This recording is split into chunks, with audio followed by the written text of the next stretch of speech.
The burden has been lifted, the questions have ended, and the title that always felt just out of reach is now in the hands of Sasha Zverev. A moment many thought would not come. It was a draw that opened up wide as the week went on, and he really never faltered. Finding his way back in the fifth set, you can see that emotional relief.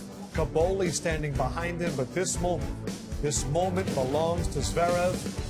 It is a moment that he will cherish for quite some time. Welcome just outside Musketeer Square. It is opening up now, but it was packed moments ago, and I'm joined by the best. I got Isner, Query, Stevens. I got Jim Courier, Adam Lufko here. We are awaiting him any moment, Sasha Zverev. We will talk to him, but we captured some of those biggest moments to relive how and why Zverev is champ. Yeah, and these highlights, we're starting right in the fourth set. This is where everything took place. That was a set point for Caboli. Kind of mistimed that jump, but he bounced right back. The next set point on Zverev's serve comes up with this forehand at the line to take that fourth set. I thought he might have celebrated a little too much at the end of that fourth set because he seemed a little bit winded. This return by Zverev in the first game of the fifth set to get the break was an excellent return to sort of force that mistake from Caboli. But this break point right here to get it back to deuce and then eventually able to consolidate this break and go up 2-0, I think that definitely settled him. Yeah, in that second game, Zverev up a break. He started that game double fault, was able to climb out of a hole with that backhand like we saw him. It was off to the races. And this was also a massive point right here. This was for Caboli to get on the scoreboard at 3-1. Zverev showing off the defensive skills. And there were a couple missed overheads late in this match that didn't work out well for Caboli. Yeah, Caboli actually throughout this match sort of struggled with his overhead, but credit to Zverev, his fitness and his wheels deep in this fifth set looked so good. Almost a carbon copy of that last point we saw on match point. Boom. There's the elation. There's the relief for Alexander Zverev. What a moment it was. Jim, did you think he had it after losing the tiebreaker in the fourth? No, I didn't. I thought Caboli was going to be able to ride it from there. I mean, even when Caboli played that shockingly poor game to open the fifth set, like Sam said, Zverev was super shaky in his first service game. Had the break point. He had an unforced error on top of the double faults. Here's the match summary. Zverev always serves great. High first serve percentage. The double faults, they didn't cost him, thankfully. And he was able to just manage his way once he got that lead. You could almost see in those two break points, including the championship point, the pure determination that Zverev has. You can talk all you want about the numbers, but I think that was an illustration of just how determined Sloane he was to get that title today. He was absolutely determined, and we saw it. The nerves, everything that went into it, the emotions. You could see that his body was just so tense. And it wasn't because he wasn't in shape. It was just simply because he was so stressed out. He wanted to win so badly, and both guys did. And again, after the fourth set, I was like, oh, it's definitely turning the other way. That was a little bit scary. But I think for him, he probably just in his mind was like, I lost a set, and he just flushed it. And that was clearly what we saw. He started off amazing in the fifth set, and he just stayed rock solid from there on out. Not a ton of emotion, not a bunch of screaming, just literally solid, and he just played. And losing a tiebreak is not something he has done. He had won 12 in a row, 26-2 here at Roland Garros. What a performance from Flavio Caboli, also stepping up his level when it mattered. Maybe didn't go as down the line as much as we thought he would. But you guys commenting on Zverev, the amount he was sweating, you went, this is uncommon. Him cramping, that was uncommon. It kept feeling, oh no, here we go, and yet he battled all of those demons. Yeah, you could see that sweat stain on his shirt the entire fourth and fifth set. And the end of that fourth set, obviously so stressful, right, the way it played out. But after he lost that fourth set, the runway then extends a little bit in that fifth set. He did seem to settle himself. Luckily for him, he got the break out of the gate, and he didn't have to go through another stressful situation, really, minus that next service game right after that. But then after that, he was pretty steady and pretty calm throughout the rest of that fifth. Yeah, I mean, he just stayed so composed, as we talked about after that fourth set. And as Jim said, this was a pivotal fork in the road moment for him. If he unravels in that fifth set, he may never recover. But credit to him, he kept it together mentally. Then his body started to cooperate as well once he kind of kept together mentally and got sort of rid of that nervous energy he was experiencing in the fourth set. Any questions about the pills that he was given there, the way it was delivered, or is that just, hey, we're delivering some electrolytes to our player? Yeah, I mean, they look like those little energy tablets that a lot of the European players have, like little sucrose tablets, little sugar pills, effectively. He definitely for the moment was hurting. I mean, it's pretty unusual to see someone from the team leave the box and come courtside, but there's nothing untoward about it. It's obviously, you know, the trainer could have taken them and handed them to them, which is what I was expecting to happen. That was the only odd thing, was that the trainers didn't intervene. But, you know, Zverev, thankfully for him in that fifth set, his body seemed to relax, and maybe it was the lead that allowed him to relax, because I think we all agree, we've seen him play a lot. He plays as long as you want, and he doesn't cramp. This guy is incredibly fit, knows how to manage his energy levels out there, but stress is a debilitating factor. And we saw, I think both of them, I think, were dealing with that, because they both came in very fresh. You know, Caboli didn't even play a semifinal, so, but the energy, mental energy that you can spend, that can sap you pretty quickly. It was an incredible moment for him to overcome all of those emotions. It was incredible to think of all the years past, what he had to have on his shoulders to eventually lift that trophy. And the man is joining us now. Sasha Zverev, congratulations on this slam. I have to ask you, 4 years ago on this clay, you suffered that ankle injury. 2 years ago, you had the finish line in your sights, and Alcaraz able to take it. But today you hold that trophy. What does it mean to get it done on Chatrier?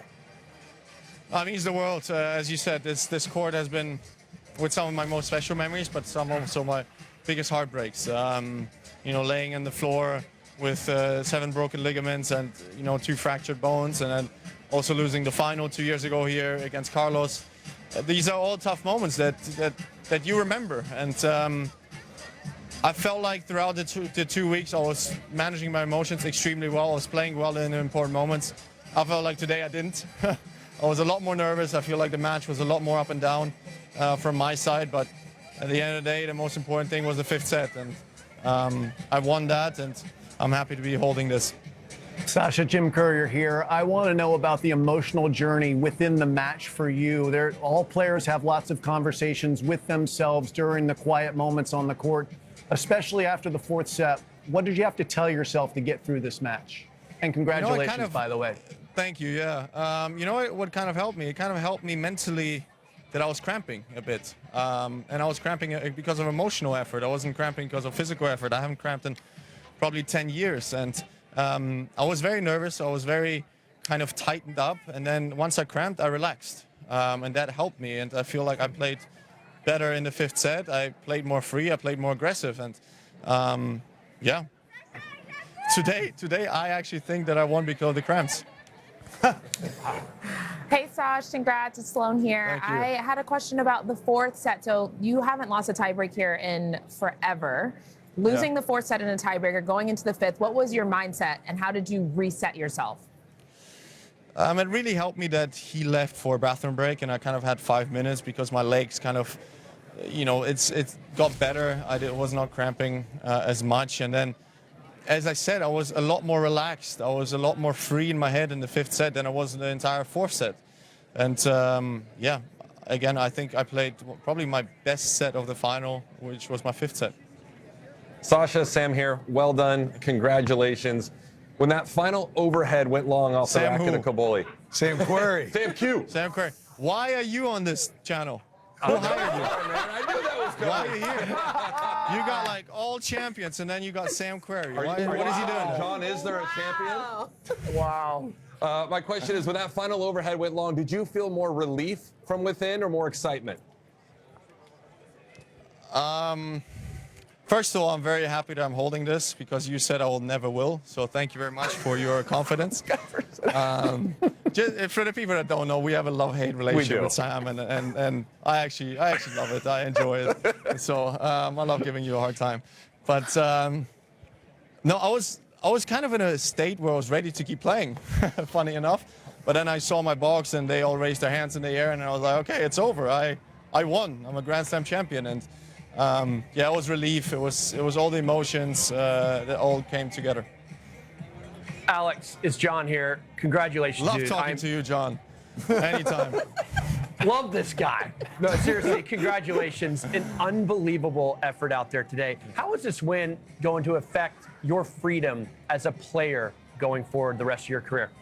Yeah, I think it's definitely a huge stone that kind of is back, you know, gone from my shoulders. I do feel like now, looking back, if I probably would have lost this final, I maybe would have never won a slam. But now that I've won this, it kind of changes. I feel more free. I feel like I've done it. And maybe in a way I can enjoy these Grand Slams more. Maybe I can enjoy these finals a bit more. Play my best tennis, and hopefully this is just the start.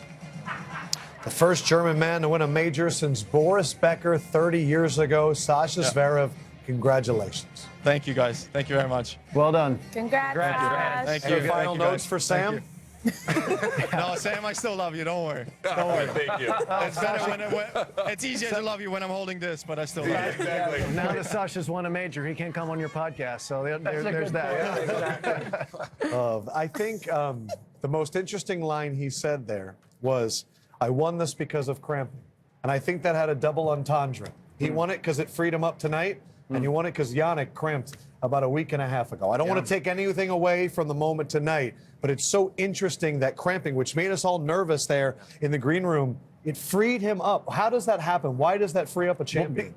It's like if you've got a bad problem with your ankle and you bang your thumb, you're not thinking about your ankle anymore. Yeah. He had a head problem, and now all of a sudden he's thinking about my body and my legs, and can I actually move around and do the things instead of, oh my God, why can't I move around and do things? So in a way, it was the perfect distraction for him to get free. And listen, I hope he is free the rest of his career to play the way that he wants to. And I'm glad that in many ways that stone is off of his back, because that would have been a tough one to lose. It was also interesting. He mentioned that Kaboli, after the fourth set, took a bathroom break. It gave him 5 minutes to sit on the bench, recollect his thoughts, because Kaboli had all the momentum. All of it. I was actually surprised Kaboli went to the restroom, right? You think he'd want to sit down, wait for the court to get cleaned up, and get back out there as soon as possible. Yeah, he had a little bit of treatment too, I think, during the course of that 5 minutes, but perhaps when Kaboli was gone. Yes. So, it just, but most importantly, right here, most importantly, more than his legs, he collected his head, and then that allowed his body to free up in that fifth set. What'd you think of our interview with him there? Other than the shots at Sam. Other than the strays at Sam. No, it's great. I think, obviously, when you win, you can, say and do whatever you want. So Sam was just He can say whatever he wants to me today. Yeah, exactly. But no, I think obviously emotionally today, it was tough. And I think as a champion, when you get to the other side, you're happy, you're excited. Like, that is the stone off of his back. And you can only be happy for him because, everyone's been in a situation where you've been trying to win a tournament and it's just so stressful you can't even play. Everything's cramping, your body's tense, your mind's tense, everything is tense. So to get over that hump today, I think is incredibly special for someone who has been so consistent and someone who truly does deserve it. Someone that John and I saw at Saddlebrook since he was 9 years old, 8 years old, watching him play with his mom while his brother Misha was practicing with you, or even at times with me. Totally. I've been practicing with Alex since he was 13 or 14 years old. It was evident from an early age that he was a prodigy. He was so good from the back of the court. He has spent so many hours on the court. This guy would practice in the morning, do his weights. I'm talking about at 15 years old. And then he would hit from 6 to 8 p.m. 5 days a week at Saddlebrook in Tampa, Florida. He's just been an absolute workhorse. He's so deserving of it. And there's his mom in the blue there holding the trophy as well with their puppy. She goes out and walks the dog during the match. That's how she deals with the stress. Yeah. It was a long 4-hour walk today, right? Sam, isn't that cute? That is pretty cute. Okay. My other question is, he jokingly takes shots at his father and his brother. Misha and his daddy can't get rid of him, right? 29 years with his father and his brother.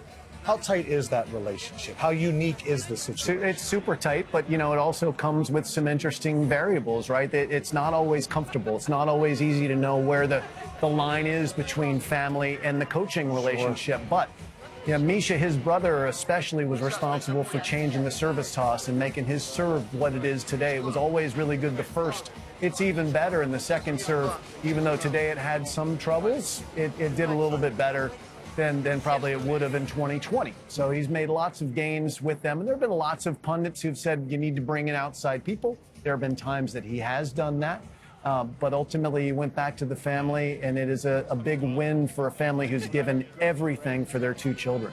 He's always had the big serve. He has always had a beautiful backhand. But now he has a Slam Championship trophy in the bookcase that he can look at as a reminder of all that he's accomplished. On the other side, we're going to do the highlights. We are going to hear from Kaboli, and we're going to continue our coverage of the 2026 Roland Garros men's single final.